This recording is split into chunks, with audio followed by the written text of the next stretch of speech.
Should you have long captions or should you have short captions? How many times do you need to post a week? What is the main thing that Meta wants you to do? But some of them are just not good. Let's get this party started. Hello, beautiful friends. Welcome back to the channel, or welcome if you are new here. My name is Miriam. I'm an actor and content strategist based here in New York City. And in today's video, I'm going to give you the tea about my call with Meta. Now, I'm sure you probably have seen people talk about their call with Meta, and they're giving you these tips and these strategies, and they present it in such a way as though they have the information that you're looking for, and they're gonna tell you exactly what it is that you need to do to grow on the platform. You've been curious, I've been curious, I've seen those videos here on YouTube, I've seen the content on Instagram, and so I finally decided I'm gonna do it for myself and get down to the truth of it. If you watch my vlogs, I said in my previous vlog that I was thinking about adding a new series to my channel, and I was going back and forth on what that should be, but I kind of wanted it to be podcast style, super chill, super casual. Maybe I'm talking about a topic, and I was going back and forth with it a lot. But after I had this call with Meta, I was like, okay, this is a perfect opportunity to introduce this series, and why not start with this Meta call? Because I figured, let's talk about it. Let's just get down to the nitty gritty. Let's keep it real and honest, because transparency is important. So this is how this video is gonna go. I'm gonna kick it off with a little bit of a background, and then I'm gonna go through my call. I got plenty of notes. I got my laptop here because I took more notes. I didn't want to forget. We're gonna get into my background. We'll talk about the call, what it was like, what I asked. They do tell you to come prepared with questions. Then at the end, I'll give like a quick little wrap-up overview, just things that I want you to keep in mind. What is the main thing that Meta wants you to do? We're gonna get to that. Hashtags. How many times do you need to post a week? We're gonna get to that, and some other advice and tips that they gave me, and my overall thoughts on them, and why I don't agree with some of the tips that they gave me. So get your drink of choice. My drink of choice is Gatorade, because I'm hot as hell.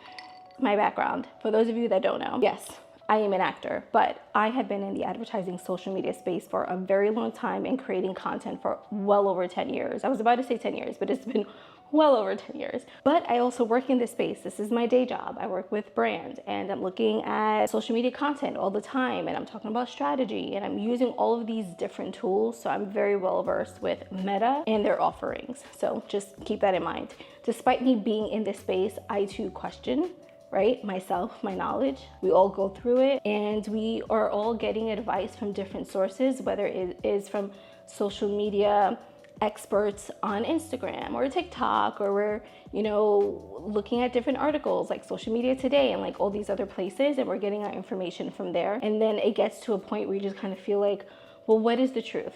What are the actual tips that are gonna help me to grow on this platform? When I had the opportunity to do this call, like, I jumped on it because I was like, I need to ask these questions for myself. I'm tired of watching YouTube videos and people presenting it as though this is the end all be all of tips, and always feeling like they were leaving something out. But I also wanted to confirm whether or not my own thoughts and strategies and how I approach the work make sense from someone who is the expert from the actual platform, from Meta, right? She was super, super nice. She stated the purpose of the call, it was to help optimize high potential creators on the platform. She congratulated me on reaching over 11,000 subscribers. It takes a lot of work, all of that jazz. I was very honest and said that a huge portion of that following came because I was on a show, and I'm very much aware of that. She also said that I have high quality, engaging content, and she could tell that I was creating content that was more in the lifestyle, beauty space, which I really appreciated, because one thing that I always wondered was whether or not someone lands on my profile and can tell what are the types of content, what's my niche, or I don't like the word niche, but what are my content pillars that I'm creating content around, and she could tell. And so I really appreciate that. I'm like, whew,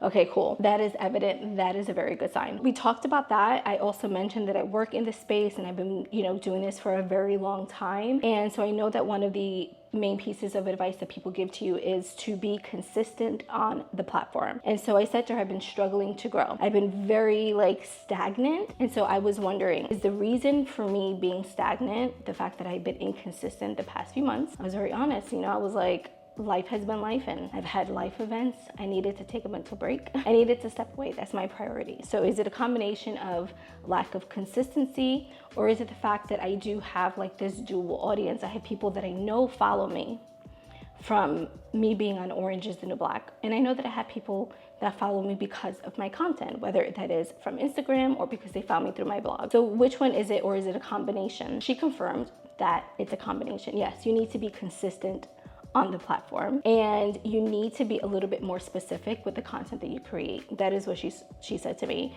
So her recommendation for me was to create 3 to 4 reels a week. That is the amount, that was the sweet spot that she recommended for me to post on Instagram for me to reach the audience that I want to reach. Because I said to her, I don't want people to just follow me because I'm an actor and I was on a hit show, because jobs will come and go. I might be in another show, you know, like this journey, this actor's journey is crazy. And so I want people to stick around for me. I want them to stick around for the journey, whether it is through acting, whether it is my beauty content, whether it is my lifestyle content. You want to reach the audience that is going to ride the waves with you. And so she told me the way for me to do that is to be a little bit more specific with my niche. And I said to her, you know, I always felt like the different pieces of content that I create coupled with these different audiences is kind of like confusing for the algorithm. And basically, you know, she did confirm that. Like, I'm not someone that likes to be super pigeonholed. I think that there is a way to tap into content in different pillars and still have it all make sense. I need to get over that initial hump and need to just hone in more on like one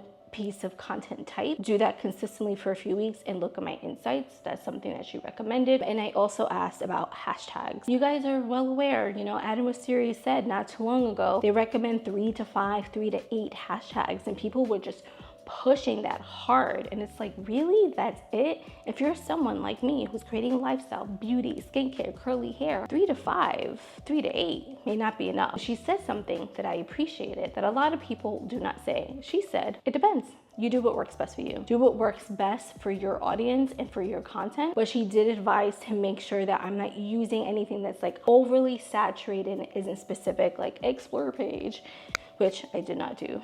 Explore page or anything like that. I do keep my hashtags very specific and neat and tailored to the content, which she recommended because she said that is what is going to draw audiences in. So once I get back to creating consistent content and I have my 3 to 4 reels a week and I'm using very specific hashtags, as many as I want, as many as I think that I need, whatever is working for me, I can then look at my insights and see where is my audience coming from. The reason why I took issue with the hashtag advice is that from what I can see in it, I don't know, it could be the Instagram update, because every time they update, something changes. When you look at your insights for Instagram Reels, right, for your Reels, you do not see a breakdown of the audience that you reached through specific hashtags. So if you're advising me to do 3 to 4 Reels a week and to look at my insights and to look at my hashtag and to see the ones that are working for me, that advice does not make sense and it does not work because I cannot see insights on hashtags within Reels.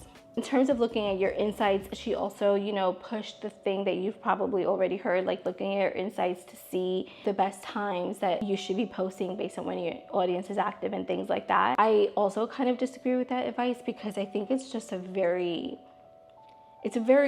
arbitrary, inconsistent thing, right? The algorithm, you don't have any control of the algorithm and you don't have any control when people are quote unquote active on the platform. They could be active because they're scrolling and looking at other people's content. They could be in a live. So just because they're on doesn't mean that they're on and available to come across your post when you post so that they can see it. So I kind of feel like that piece is missing when it comes to like Instagram's algorithm and like their recommendations from when you should post. I personally think you should just play around with different times and see what works best for you based on your audience, but also know that that can change at any given moment for whatever reason. Now, when it comes to captions, should you have long captions or should you have short captions? She recommended to keep the captions short on Reels, and she was like, I see that you're already doing that. Now, this is something else that can be like it can vary depending on your audience. Me personally, I'm a reader. If I tap to see a caption and you have a lot, I'm most likely going to read the whole thing depending on my mood. Like, I will read it. I found that very interesting because I would think if you want to keep people on the platform more, that having a longer caption keeps the person on the reel more, like on that piece of content, but that is what she recommended. So something else that we talked about was the need to take a mental break. You know, I was very honest about feeling like just feeling overwhelmed and needing to step away from posting as much as I was posting for whatever reason. And she agreed, like mental health, mental awareness, like super important and everything, life events and the things that take you away that you prioritize. So she was suggesting that I use a planner. She wanted to tell me all about Meta's planner. And I let her know that I know about the Creator Studio and I know about the planner, and I use it occasionally for the brands that I work on and occasionally for myself. But the reason why I don't like the planner and I didn't like that advice is because something that they tell you to do is to use trending audio, right? That's something else that's a hit or miss. But the audio that you save on Instagram will not be visible when you go to Creator Studio to make a reel. It's totally different. The features are totally different. There are things that are just native to the Instagram app that you are not going to find on Creator Studio. And I get why they want to push that, right? Like they want to push their products. They want you to use their product, but some of them are just not good. And if you have the ability now to schedule a reel within Instagram, just do it. Just do it there. It's so much easier. Or just save it, have it ready to go and publish it like in the moment, because the planner within Creator Studio is just not good. I don't like it. It doesn't have all of the stickers. Like there's nothing new about it. The things that you can do on Instagram, you cannot do within Creator Studio. So that advice was kind of weird to me, because she was saying when you feel that you need to take a break, use the planner, schedule content, etc. But I don't know, maybe it's just me. If I'm going through a difficult time and I feel that I need to take a break, my first thought isn't let me plan content so that I can show up consistently while I take a break. That's not my first thought. Call me crazy, but it just isn't, you know? Life happens, and sometimes it takes you away immediately. And it takes you away in ways that you weren't even expecting. And I don't think you can control that. Now, there are some people that can keep showing up and they can turn on the camera and they can post. I'm not one of those people, okay? I'm not. I take my breaks, and I wholeheartedly believe in you taking your breaks as well. I don't think you need to pre-plan content when you need a mental break, or when you've had a death in the family and it takes you away. Absolutely the fuck not. But that's just me, okay? But I get it. She's trying to push the products.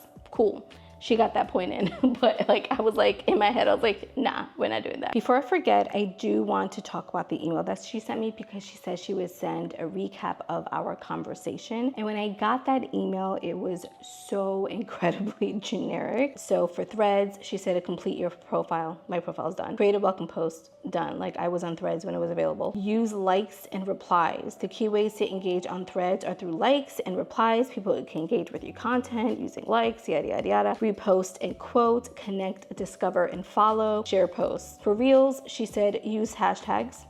Hashtags increase the reach of your content.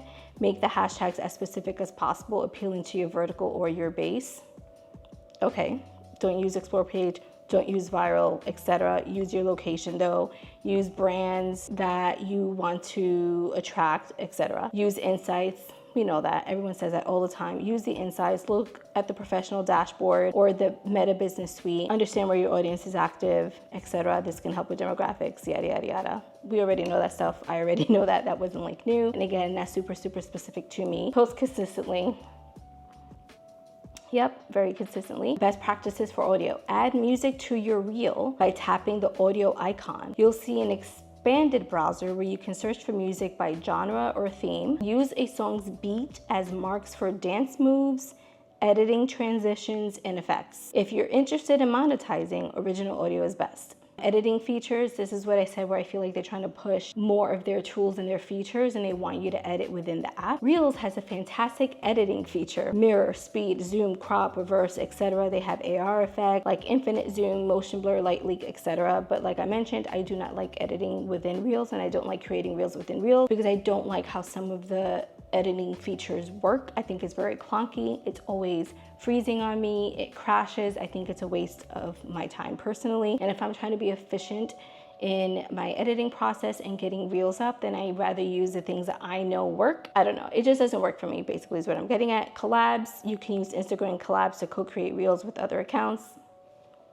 I know that, and we did not talk about that. Experiment with timing. You can also create up to 90-second reels on Instagram. Like recently, Adam Mosseri, head of Instagram, said that creating reels that are 90 seconds long can hurt with reach, and they don't recommend it. So at this point, I just feel like Instagram is putting out a lot of like confusing information, and at the end of the day, I think you just need to take these things with a grain of salt, like I said before, and just test things and see what works for you, because every other day they're going to come out with something about what you should and shouldn't do, and it's also very confusing, and if you let it will drive you crazy. Schedule with Meta Business Suite. Use Meta Business Suite to schedule a week or 2 weeks worth of content ahead of time, especially if you're planning to take time off. Distribute content out for as long as you anticipate you'll be gone. Like I said, life events, stress, death, etc. You don't always know how long you will be gone. Whoever really knows those things? Whatever. Anyways, but yeah, as a wrap up from my call, I'll continue to share some additional best practices and resources with you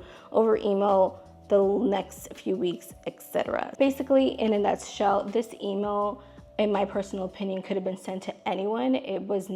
It's not really tailored to me, though the conversation was kind of. At the end of the day, like, it really truly is about testing and experimenting with different styles, formats, ways of editing, posting times, all of that stuff to see what really works best for you. I still benefited from the call just in terms of, like I said, validating my experience, knowledge, and things that I was already doing, just like knowing that I just need to do a little bit more and apply my own advice to myself. Let me know what you guys think about this video. If you have any questions, leave them for me down in the comments. Like, share, subscribe if you haven't already done so already. And let me know, what are we calling the series? Is it Drinks With Me? Like, what are we doing? Let me know. Let me know what the next topic should be. Thank y'all for watching. Bye.